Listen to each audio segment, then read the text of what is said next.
Hey everyone, Champion here and welcome back to our next episode of SWE Rising. Fresh off our massive episode yesterday, one of the best matches we've seen in SWE history, and we look to follow up here this evening from Sacramento. Jericho versus Tanahashi for the IC Championship, Goto versus Ishii, and a big junior heavyweight champion, not championship match, standard match.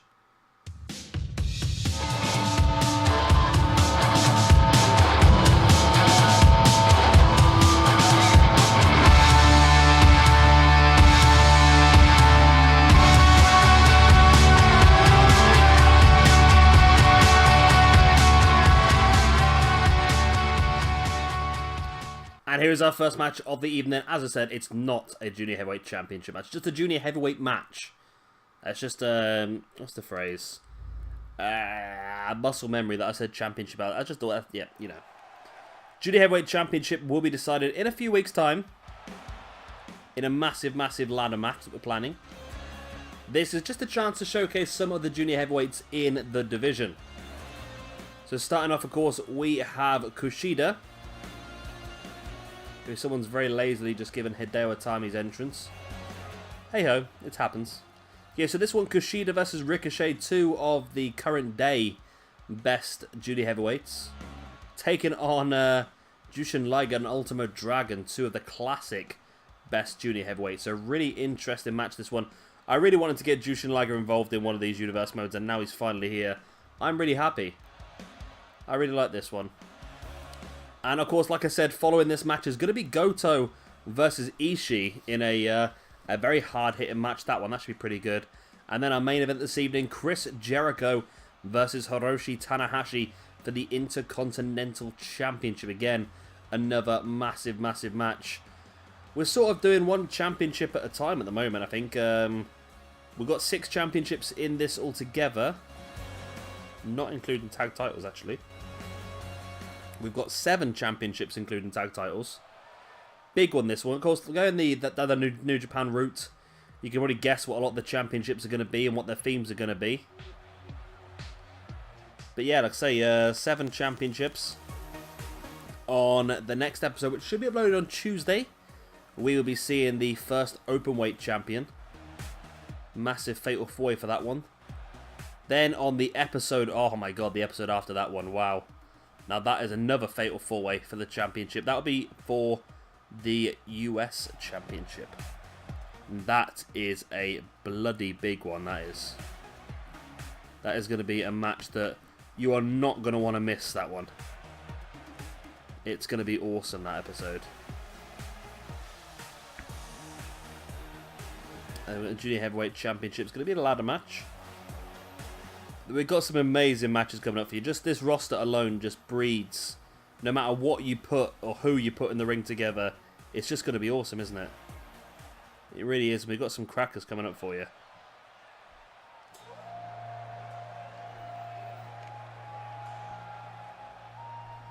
See what, I've made some right cock-ups on these cards, I tell you. I just realised, just looking down, I made a couple of duplications here and there. The duplication glitch. Ultimo Dragon then can make his way to the ring. I've seen Ultimo Dragon live alongside Mr. PJ Toby. I have a signed Ultimo Dragon figure from Japan, which cost me £40, that I brought off his wife, as you do at wrestling shows. But again, it's just so nice to have a universe mode where we can utilise these guys. Like I said, the likes of Jushin Liger and the likes of Ultimo Dragon, I don't think I've ever really seen much use in our universe mode, which is a shame because they are fantastic wrestlers and ones that just haven't really fit in any of the universe modes at previous. But now I think this one is perfect for them, and I think we'll see a bit more of them moving forward as well.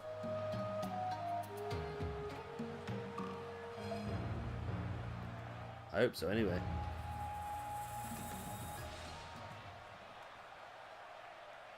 As we're in the entrance, of course, of the big man. Wrestling for about 30 odd years. Mr. Jushin Thunder Liger. One of the best attires as well, isn't he? How cool is that attire? It's always been the way, like, since the very first wrestling games I ever brought, and I used to go on the old Creator Wrestler websites, those are the days. If you're young enough not to remember those days, you're very, very lucky. My very first game where I got involved in cores was WWF Attitude. And I remember I just got a printer. Oh, we can't download Black Ops 3. That's a shame, isn't it? I just got a printer for the first time in our house. And I found a file on the internet of cores for Attitude. Now, back in those days, people were making the cores and then telling you how to do them. So say, go into this screen, then go into this screen, select this one, change the color to this, transparency to this, get a square, move it 42 bits to the left and 21 bits up, and then make it twice smaller, and it was so complicated.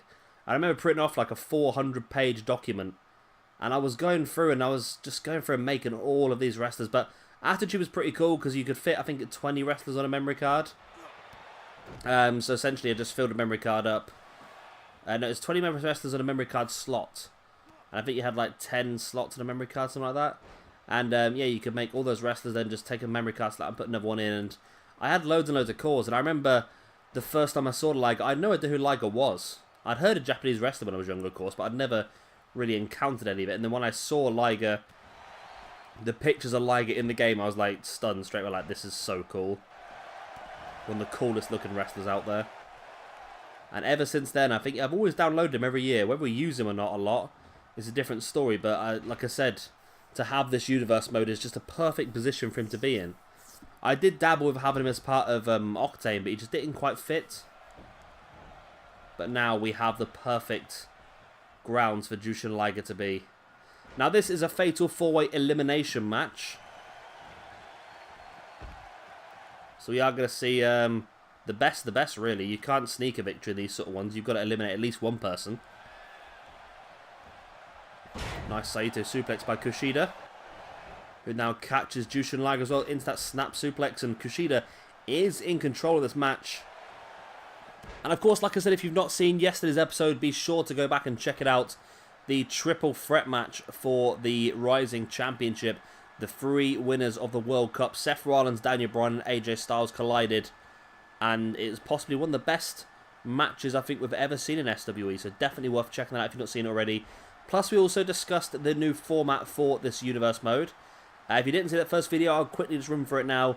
The idea is to upload more videos, but of shorter time. So each episode is going to comprise of between 2 and 4 matches. The majority of the time will be 3 matches, but depending on the match length. For example, if we've got a couple of big matches, like in a few weeks' time, we've got a 6-man tag and then a fatal 4-way, and that would just be a 2-match episode because of the length of the matches. Or, for example, later on, we've got 4 singles matches in one episode. So it's we're trying to keep the matches down to the episodes down between sort of 25 and 35 minutes. Sort of makes it a lot easier for me to record and edit, and also hopefully a lot easier for you guys to watch as well, because it's not such a long amount of time. I've looked at my analytics on YouTube, and my average retention's only about sort of 10 minutes, so it's evident that a lot of people don't want to sit through an entire massive hour-long episode, so hopefully this will be beneficial for everybody involved. Nice power driver there by Kushida on Ultimo Dragon, as Ricochet completely misses Jushin Liger there. Pretty embarrassingly misses, actually. And Liger there managing to take out Ricochet and Kushida. Then Kushida tries to catch Liger, and Liger... there he is, just... Oh, when Liger wrestled... Oh my god, I can't... That's still... When I remember that back, it still, like, stuns me. The fact that Jushin Liger wrestled in NXT against Tyler Breeze. I mean... It was amazing. And it's just such a shame we've seen nothing else of it, as there's a nice spinning sit-out powerbomb by Ultimo Dragon. Now Liger taking Kushida down once again with a shoulder block.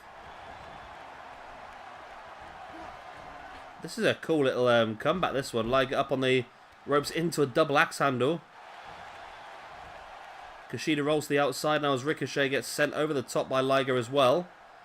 And Liger following Ricochet to the outside. I thought you might try and focus on Ultimo Dragon. This is a bit of a different concept, this one. You don't have to be keeping your eye over your shoulder too much. Because you can't lose the match from one pin, of course. It's an elimination match. You have to be pinned to physically lose.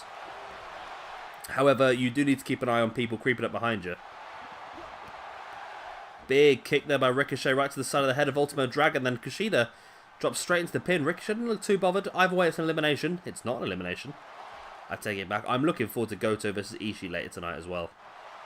I really do enjoy strong style wrestling. I really do. And those two are two of the best.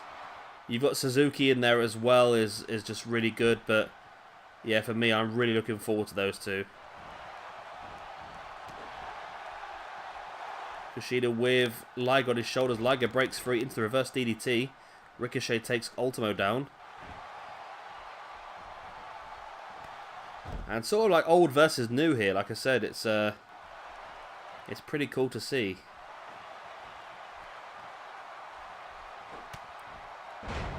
Nice bit of teamwork there by Liger and Ricochet. Not quite sure how intended the teamwork was. Ricochet sending Liger into the corner. Again into another corner. Hops over the top. Nice forearm. Oh. I'm seeing some new moves I've not seen before, you know. They're round the outside of the post 619 is pretty cool.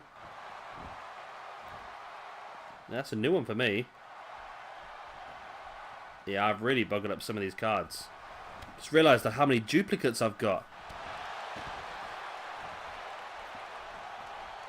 I'm pretty iffy here, I tell you. Nice. Fisherman's Brainbuster on Liger by Kushida. And is Liger going to be the first one eliminated? No, he's not.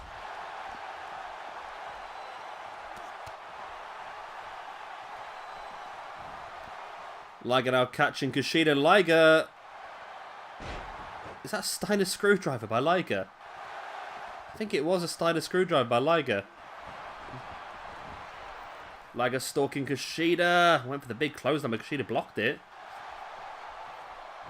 Into a Northern Light suplex. Bridges does not keep the pin though.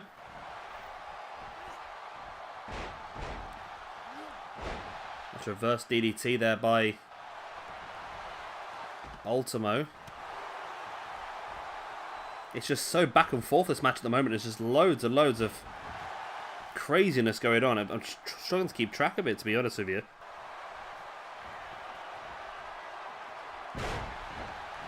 That's taken there by Ultimo. Now hooks the legs of Kushida, and Kushida is eliminated. Ultimo Dragon eliminating Kushida. Now Ricochet taking Ultimo up on his shoulders. Dropping him chest first across that top rope.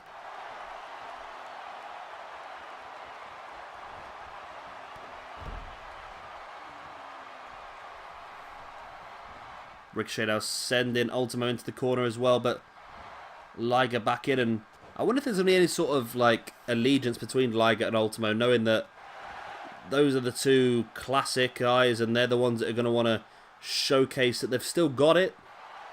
They should still be involved in this junior heavyweight division. Nice reverse DDT by Ultimo Dragon on Ricochet. Locked in the reverse Dragon Sleep, but pretty close to the rope. Pinned by Ultimo. He's got his feet up on the ropes. And it's almost a freak out. Wow. Let's see that one go from Ultimo. Oh, nice. Backslide bomb by Ricochet, who tried to head up to the top, but Liger saw it coming and took Ricochet off the apron.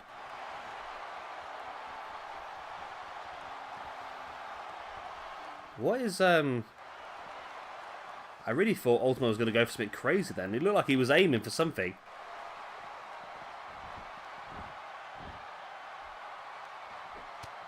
Liger clubbing blow to the back of Ultimo. Now Ultimo taking Liger up into a snap suplex.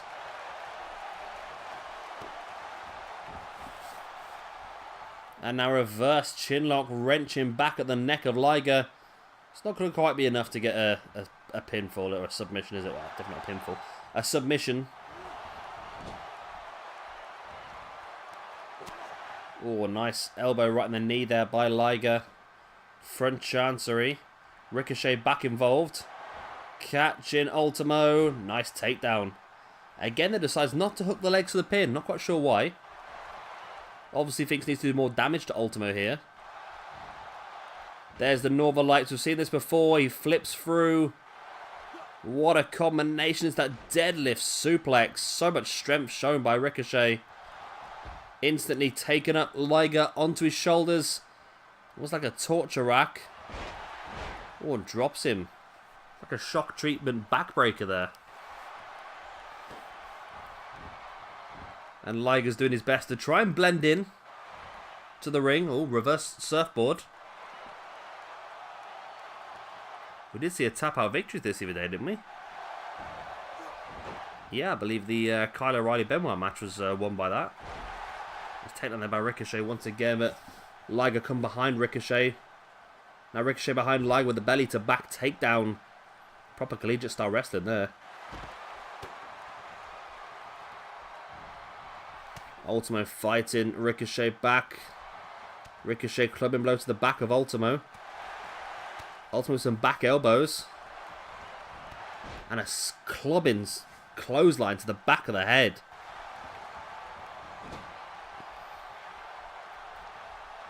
Ultimo now up into the middle rope, into that DDT, tornado DDT. Ultimo sending Ricochet into the corner now. Oh, what a stiff DDT that was by Ricochet. Really spiked Ultimo. Ricochet once again ahead into the top, and again, Liger taking him down. Liger's really got Ricochet's number here. Knows where he likes to go for it, and has been taking him down over and over again. Obviously, Liger seeing Ricochet as the biggest threat at the moment, concentrating his assault on Ricochet while Ultimo's down. But now Ultimo and Liger look like they're working together again.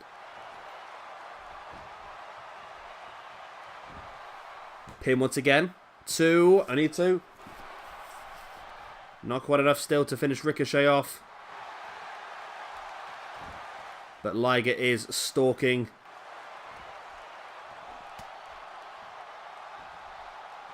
But Dragon has stormed straight and didn't give Liger the chance. There's a little bit of one-upmanship here, I think, between these two. But now Liger does take him up, and oh, Ultimo stopped it. It looked like Liger was setting up for a Liger bomb there, and Ultimo stopped him again. Like I said, bit of one-upmanship here. Both these guys wanting to showcase their ability. Oh, what a fist there by Liger. He would have been a cool addition to the game, you know. It's a little bit of DLC. I don't know what his contract is with New Japan, but the fact he was able to... That is Steiner Screwdriver, isn't it? And now Ultimo turns attention to Liger. After Liger hit that big maneuver on Ricochet. Spinning sit-out powerbomb.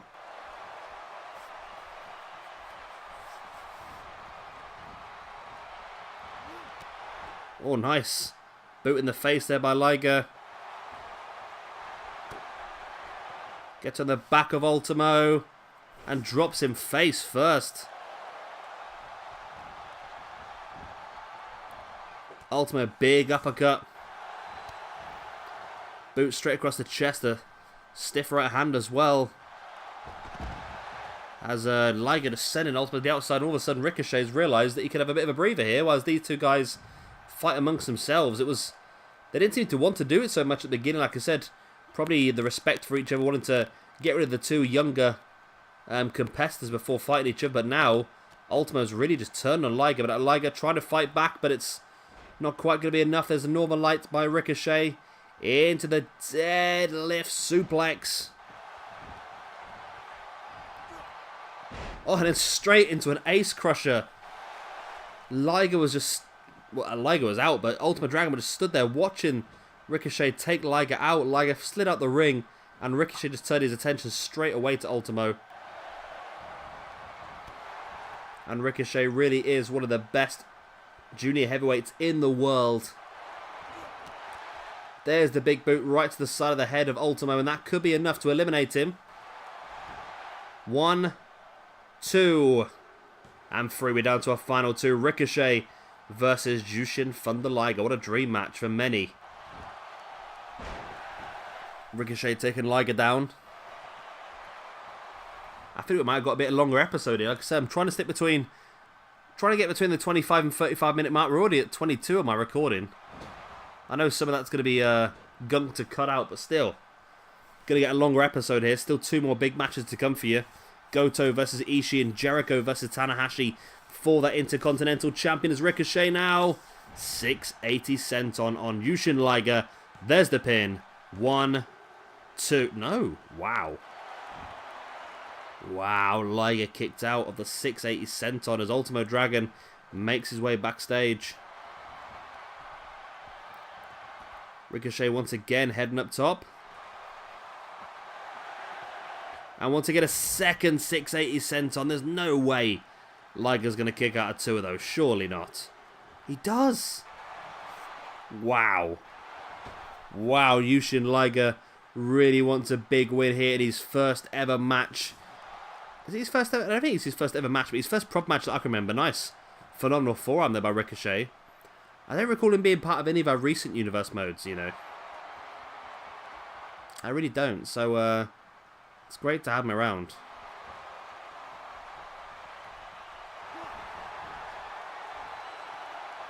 Ricochet, nice. Taking down Liger once again. Liger's really struggling to get any offense. Standing moonsault. Ricochet bringing Liger back up. Oh, Liger taking Ricochet down though. And rolls him straight into the single leg Boston Crab. If Liger can pull this off, that would really show his experience. You see Ricochet trying to crawl to the ropes, but Liger with the same strength really trying to put him away at the same time.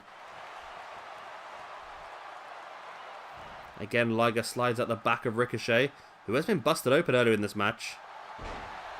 And the longer this match goes, the more difficult it must be for Ricochet. Oh, what a stiff right hand by Liger, and another one as well. Taking Ricochet up, but Ricochet flips at the back, and then nice running dropkick to Jushin Liger.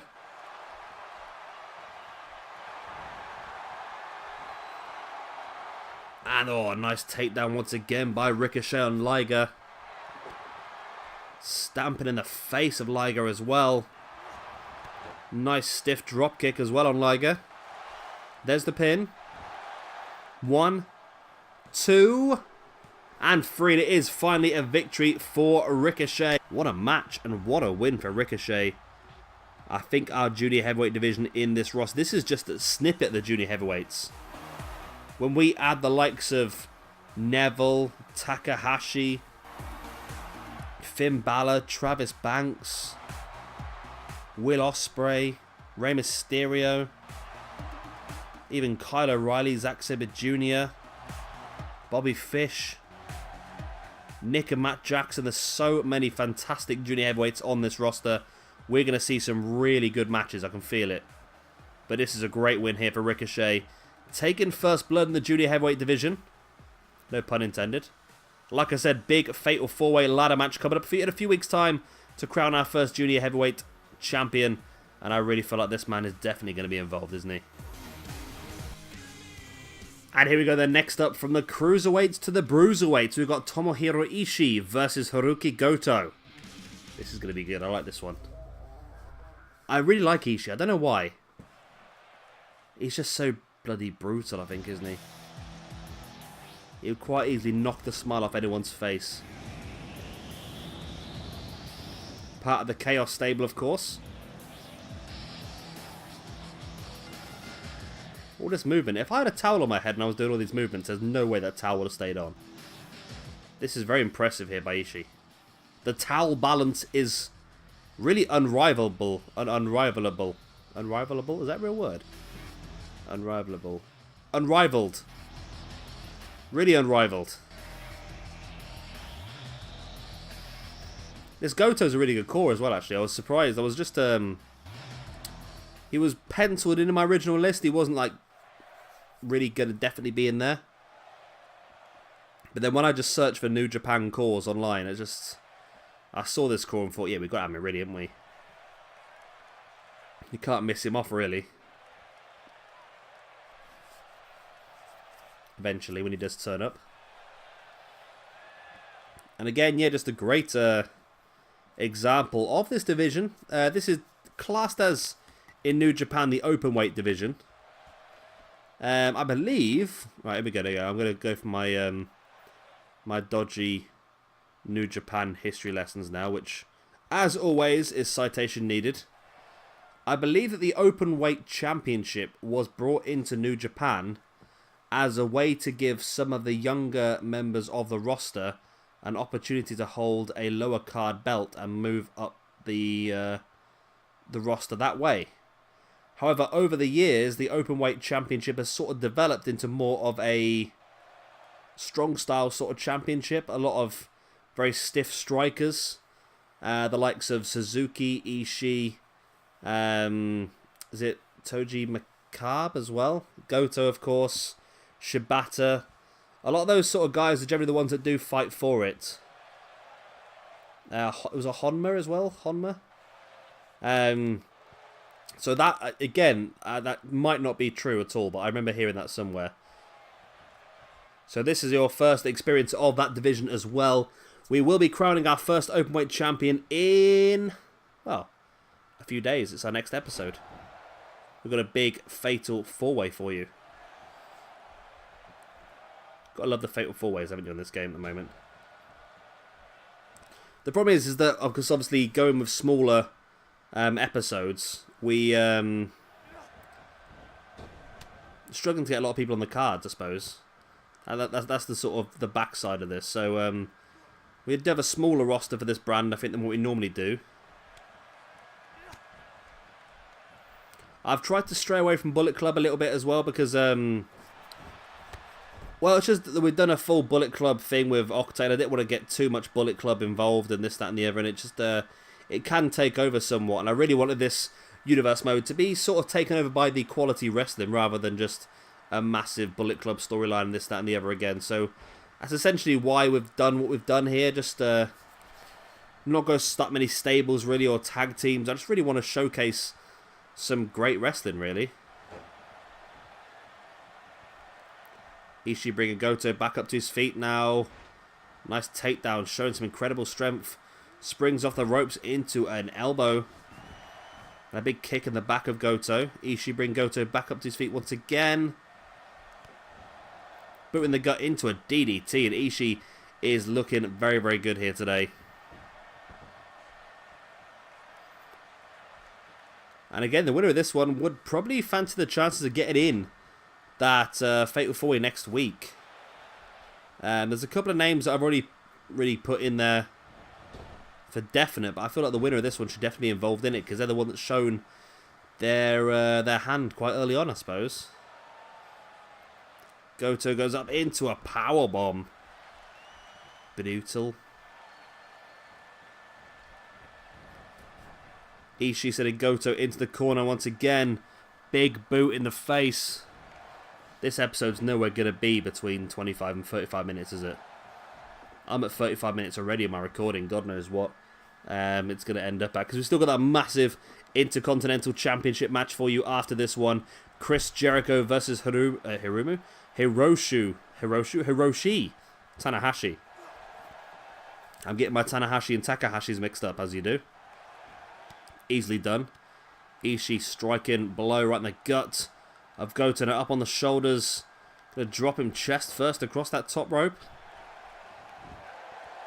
There's the pin. Only enough for a 1 count.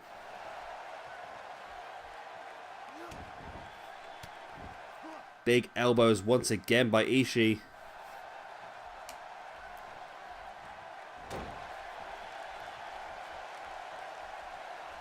Go to the catch, and Ishii now looking for that vertical suplex. Oh, Ishii once again breaking free with that knee in the head.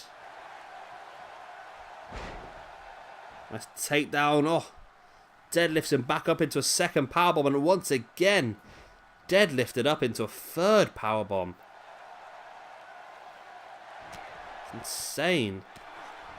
Oh, look at these elbows and strikes as well, and a big takedown.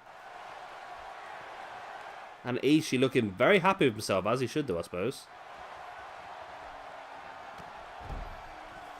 Stamping on the spine now. Goto back up to his feet. Ishii has him up on his shoulders. Nice running power slam. And it's... No, I thought it was going to be a win there. It is a kick out. Just about. A just about kick out.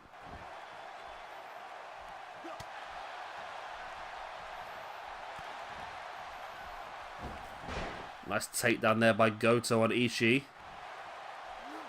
Goto taking Ishii up, and Ishii fighting back into the DDT.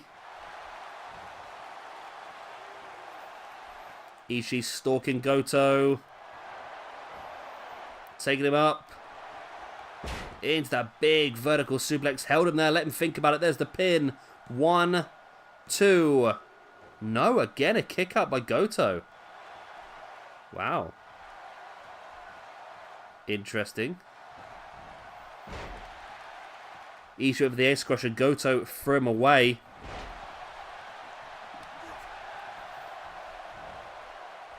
Nice. It's the bear hug, which turns into a belly-to-belly suplex. Wow. Another crazy maneuver. Elbow right in the back of the head as well.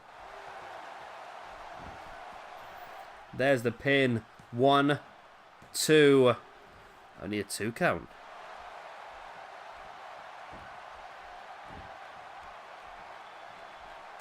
What a forearm that was by Goto on Ishii. Now locks him in with that stiff clothesline with the arm hook behind the back. Very painful, that is. 2. Oh. Again, only a 2 count.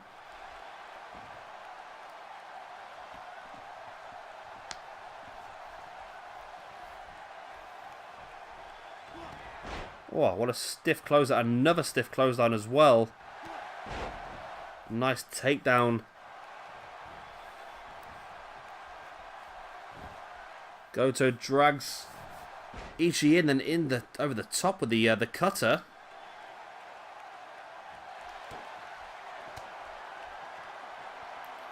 Now Goto has him up on his shoulders, spins him, drops him face first. This is such a back and forth match, this one as well. It's crazy, isn't it? The quality that we have. Goto now stalking Ishii. Ishii slides out the back. Ishii taking Goto up on his shoulders, drops him. Oh, into the discus elbow right in the back of the head. Ishii now taking Goto up. Powerbomb. Deadlifts him back. Second powerbomb. Deadlifts him back into a trifecta of big powerbombs, and Ishii looks like he is circling and ready for the kill. Oh my god, that clothesline. I think he may have just decapitated poor Goto. There's the pin for the 1, the 2, and maybe not the 3. That's the second finish maneuver Goto's taken in this match, and still, well, Ishii here. Oh, big elbow. I thought he was going to go for a moonsault there for a second. I don't know why. I looked at him and thought, no. He's not. And he didn't. He didn't in the end.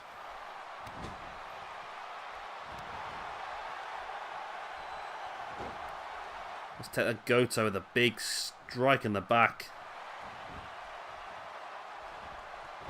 Slamming the arm of Ishii into the mat as well. And Goto once again taking Ishii up on his shoulders, spins him, drops him face first. It's the second time in the match we've seen that now as well. Goto drops into the pin. 1, 2. Again, only a 2 count.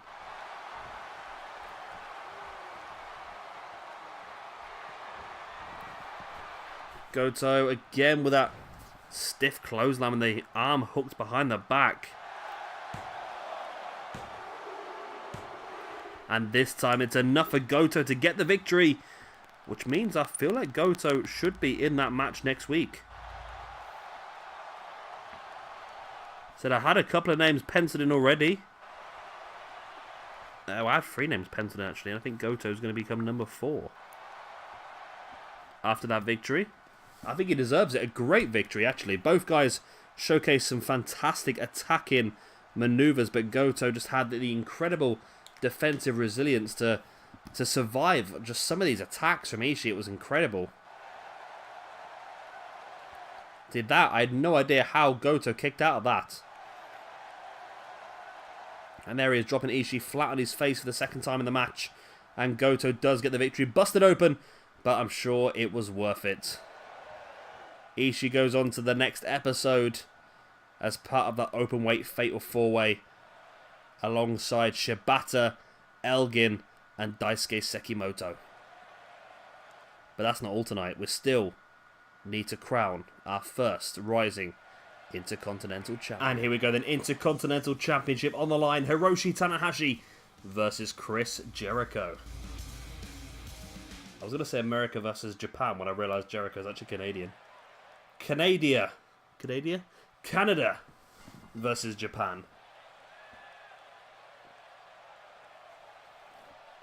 Good old Mojo Jojo.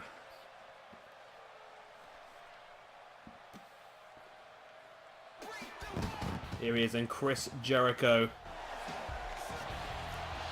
So good to see his work in Japan. It's so nice to have him over there, isn't it? I mean, he's just fantastic as it is anyway. But for him to be in matches against some of these top Japanese talents is just incredible. And we've not seen him against Tanahashi yet so far. I think he's only wrestled Omega and Naito, but I can't imagine that that Tanahashi and Okada are going to be too far away from this list. I dare say New Japan have got him lined up for some nice things. Of course, he's currently doing his cruise of Jericho, isn't he? Which again is pretty cool. I mean, I don't know if you've seen it, but some of the stuff they've got planned for that cruise is pretty awesome. They've got Ring of Honor Wrestling. They've got, I think, one of the female company wrestling is on there as well. They've got Fozzy. They've got comedians. They've got all sorts of stuff going on. It's going to be really awesome, that cruise. If only I lived in America and if only I had lots of money. Or any money, that would help. I'd admit to you, I've had some problems with YouTube recently. They're changing their policies, YouTube. And now I am not earning a single penny from YouTube anymore. I wasn't getting much anyway, like £10 a month or something like that, which was just helping with some of the costs and upgrades and this, that and the other, but now I'm getting absolutely nothing. I mean, £10 a month doesn't sound like a lot, but it's 120 quid a year to spend on new equipment and games and so forth, and now it's all coming out of my own pocket again. Good old YouTube. I understand now why so many people are on Twitch. Maybe I should have to do that at some point. Maybe we'll start streaming these episodes of Rising, and then putting the VODs on YouTube. It's doable. Do like a Cyber Sunday or something. You guys choose what's going on. That's doable. I've never actually tried it before with Twitch. I don't know how good my computer is in regards to that. It seems to be okay. It's not top of the range at this point in time. I'm looking to try and get a new one, but saving money up for... well, basically, I've always got, like, decent computers, like £400-500. I don't want to do that this time. I want to go for, like, top of the range. I want to go for, like, a... well, I've found one that I want, which is £1,600. Which I can pay on finance, so pay a bit every month, but it's a massive interest fee. And obviously I've got to have a decent deposit, and that's the problem at the moment. Once I get that new computer, though, I should be able to do whatever I want. What the hell I ever want to do on that computer, really. Streaming should be no problem. Editing should become quicker as well. See, I weren't too keen on the Rising Championship. That I don't mind. I like that, actually.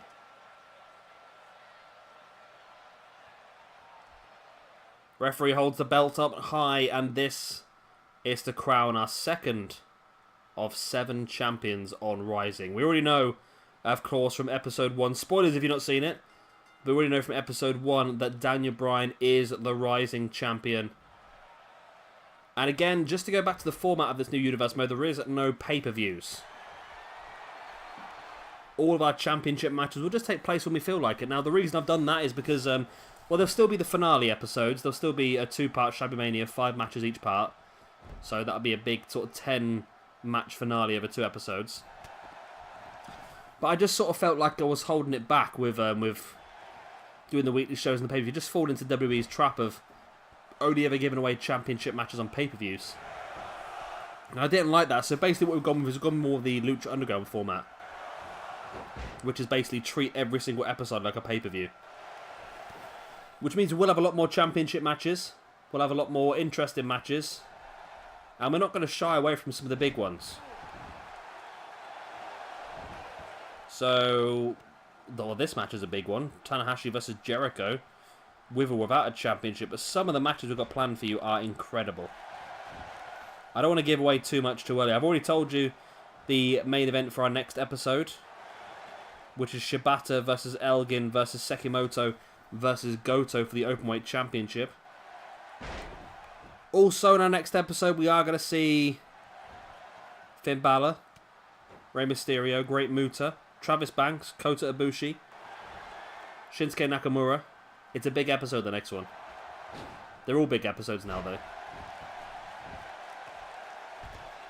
What I love about this roster the most as well is that every single person on this roster could be the champion.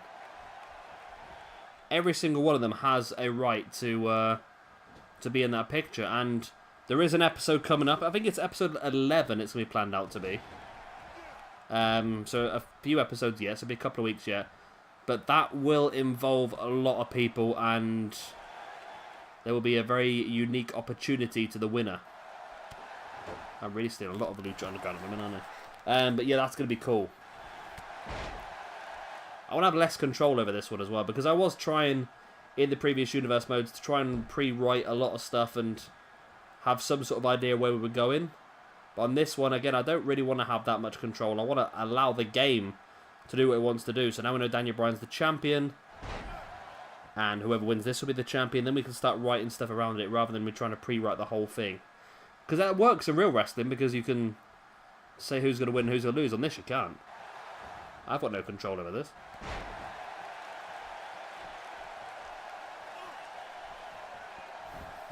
Tanahashi bringing Jericho up to a kneeling base. Sorry, I keep going quiet. I'm having a bit of a drink.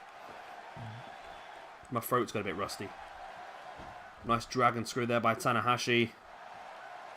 Oh, and slamming the leg of Jericho into the mat. And I wonder if you do any damage to Jericho's knees, that make it more difficult for him to potentially go on to hit either his code breaker or even lock in the walls of Jericho later on if that knee's not 100%.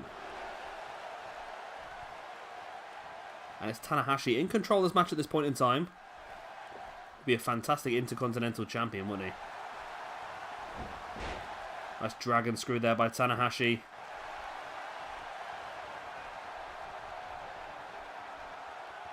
Tanahashi now taking Jericho up. Nice.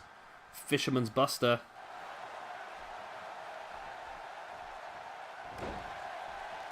Nice jawbreaker there by Jericho. Then into a running DDT.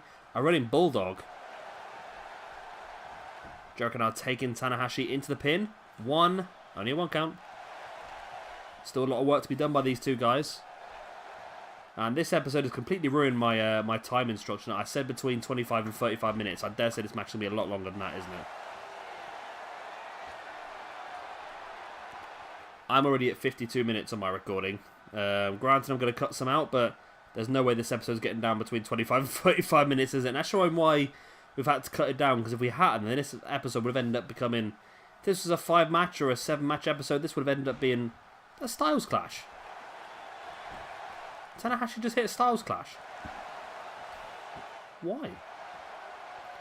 Where'd that come from? Tanahashi obviously trying to pull some stuff out of his locker, then into the high fly flow with the frog splash. 1, 2, and Intercontinental Champion is done. Wow.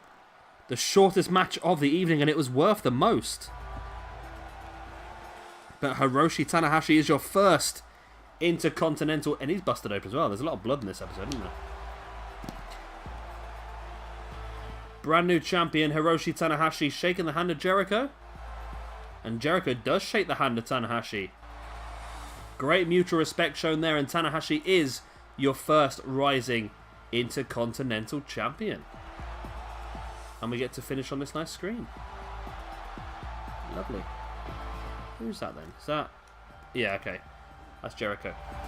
Right, so that's the end of this second episode of Rising. I hope you have enjoyed it. Of course, you've seen a fantastic Fatal 4-Way Elimination. Kushida, Ricochet, Liger, and Dragon. We've seen Goto defeating Ishii. And we've seen Hiroshi Tanahashi become our first Intercontinental Champion here in SWE Rising. Now, as a special treat, I'm going to start giving away some of the matches in the next episode at the end of the episodes to treat the people that stay around. So next episode, we'll see Shinsuke Nakamura versus Travis Banks. We'll see Finn Balor versus Kota Ibushi. The Great Muta takes on Rey Mysterio.